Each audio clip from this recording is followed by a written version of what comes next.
Today I want to talk about a phenomenon that many academics, especially early career academics, perhaps a few years into their first tenure track or tenured position, experience, which I call flying close to the sun.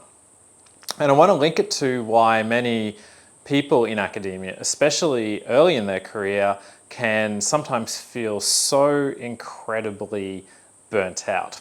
I'll give a few examples and talk about a few things you can do to mitigate or remedy the situation. So what is the key concept? Well, in modern day academia, it is a very competitive, very high pressure at times environment to work in. A lot of academics are very passionate and also very driven, and it's lucky that they are, because without that drive and that enthusiasm, you can find yourself really starting to struggle, because it's a relatively challenging place to be in and to work. Your papers are always getting rejected, your grants are always getting knocked back. You're having trouble recruiting, you're having trouble profiling and promoting your research, and dozens of other challenges. And really, it's only persistence and enthusiasm and passion for what you're doing that gets a lot of academics through this. Of course, I'm glossing over the many positive aspects and exciting aspects and privileged parts of being in academia, but today's video is really focusing on one key, relatively negative phenomenon. So why do I call this phenomenon flying close to the sun? Well, if you're ambitious or very driven as an academic, you will be pushing the boundaries a lot in your career. You will be pushing an innovative and exciting research agenda. You will be trying to build your team as rapidly as possible. You will be trying to get lots of exciting funding opportunities to apply for them and hopefully be successful at them. In essence, you'll be pushing the boundaries in terms of maximizing your return on investment. Although you may not think about it, you may just think about it in terms of having fun doing your job. One of the caveats of doing this is you will sometimes land some of those big opportunities. You may get promoted relatively early. You may land the rights to organize a major academic or research or teaching event that is a mainstay on the academic calendar. You may get a very controversial but very innovative research paper published in a high-profile venue, and millions of other things. One of the things to always consider is if you're really pushing the boundaries, and one way to think about this is if people are constantly saying you're doing really well for a young or junior academic early in their career, that is one way of, I guess, getting some indication or feedback that perhaps you are excelling or achieving at a level that is a little bit earlier than what would be typical for someone at your academic seniority level. Now, getting those early wins on the board doesn't mean there aren't impacts on you.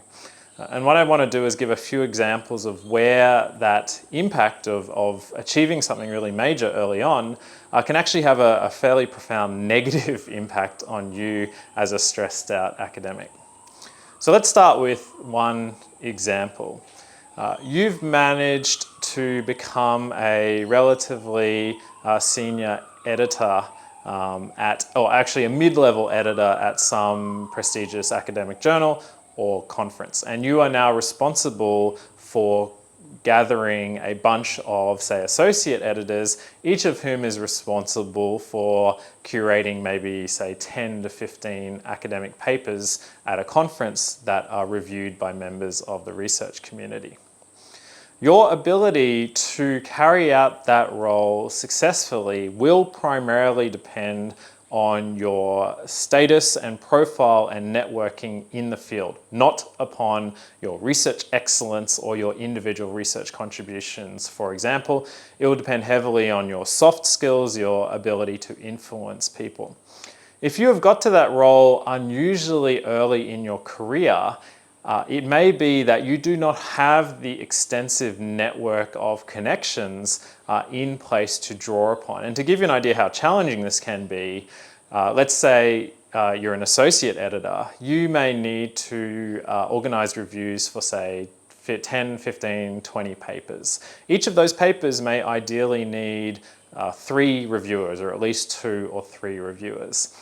But in reality, because everyone's so busy and overloaded, you may have to ask a large multiple number of that number of people. So say 20 papers, 3 reviewers per paper, so that's 60. You might have to ask 4 or 5 times as many people. So that's 240, 300, several hundred people in the community. The return on investment, or the likelihood that someone will agree to do the reviews, some people will just be trying to help contribute to the community and will say yes, but many of those yeses will come from people that you have personally got to know in a professional capacity through a conference or an interaction or collaboration or something like that. And that will heavily influence whether you are able to get a yes from them to sign up to what can be quite a considerable load.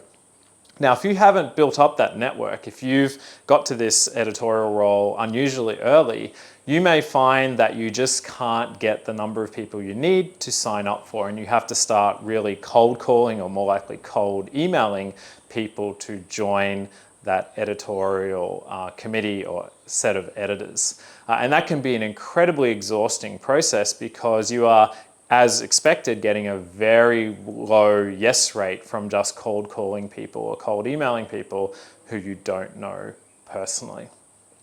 So that's one example about where, if you get to a career stage relatively early on because you've been pushing the boundaries and have been successful, it can flip back on you and cause you a lot of stress and frustration and extra workload, because you are doing a role that you aren't, in some respects, fully ready to do. Another example is in winning a major grant outcome. So let's say you've been pushing really hard and you've managed to land a large multi-million-dollar, multi-year project. Now that project will come with a lot of responsibility. You'll need to recruit a large team. You'll have a bunch of collaborators most likely involved, especially if it's a center. There'll be heavy reporting requirements associated with a bunch of key milestones, a bunch of administration, and lots of other deliverables that you are responsible for as the project leader.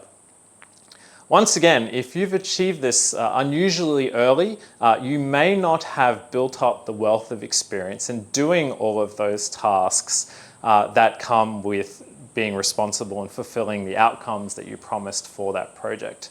A few examples of that could be, for example, recruiting.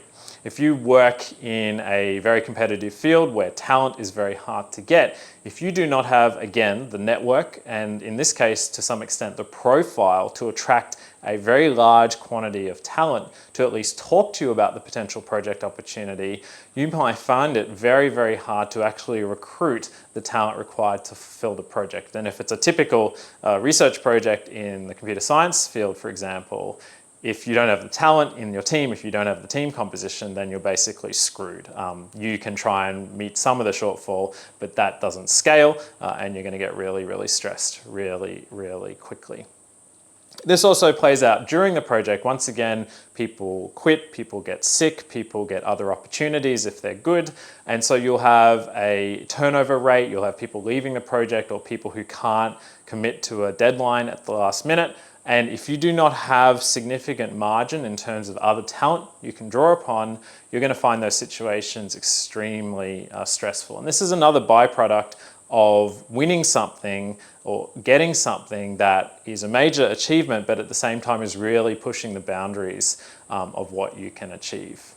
Another example that's a little bit different to technical research is if you've managed to land some sort of influential advising or policy input role in the field in which you are a technical expert. If you have not had years of experience working in a wide range of, I guess, soft influence type environments like advisory committees, doing media interviews, talking to government ministers and bureaucrats, again, you may find yourself quite out of your depth initially. And you may find yourself having to spend a lot of extra time prepping to do these events because it's not something that comes, I guess, naturally to you, simply because you haven't done a lot of it.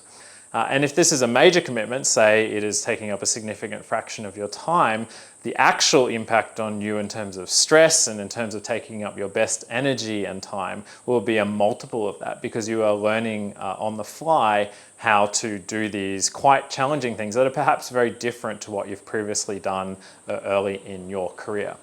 Again, this can be a fantastic learning experience, and indeed it's the way that many of us do learn, on our feet at the last minute, making it up as we go, so to speak.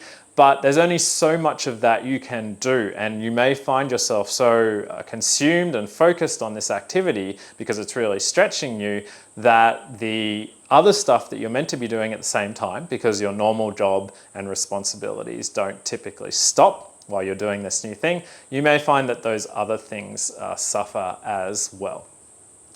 And that really comes down to the crux of this phenomenon of, I guess, flying close to the sun.